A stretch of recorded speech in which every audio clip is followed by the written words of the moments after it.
All right, guys, it's the great fucking lock-in of 2025. If you don't know what that is, go on TikTok or Instagram. You can figure it out. Otherwise, make sure you like and subscribe. Go ahead and smash that like button. Do all the shit. Go ahead and drop a comment. Today, what I'm talking about in the great lock-in is going to be handling disappointments and overcoming hurdles. Now, if you are on a path of success, or trying to do literally anything, you're going to run into hurdles and also likely disappointments, especially if you're dealing with other humans. Now, I think disappointments are important in ourselves to take accountability of expectations that we set.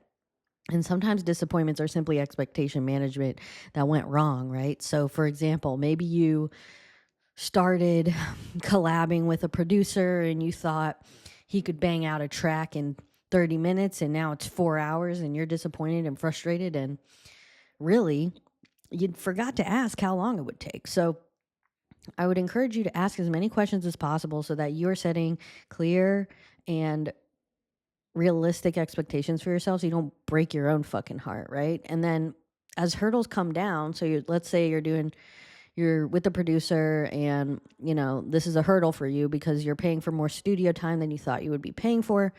You have to be able to communicate that in a way that isn't going to implode the entire project, right? Because a lot of times what happens is, especially in music and when you're collaborating, is you'll get into a flow with somebody and then eventually there's things that you could not have perceived ahead of time.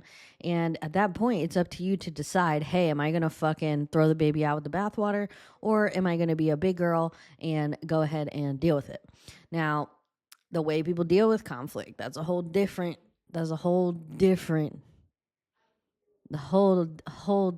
episode, right? Today, all I want to say is, as hurdles come, as disappointments come, make sure that you are showing up for yourself and make sure that you're setting expectations for yourself. Make sure you're asking enough questions ahead of time to set proper expectations for yourself. So that way you're not blindsided later down the road when you're like, hey, what the fuck's going on?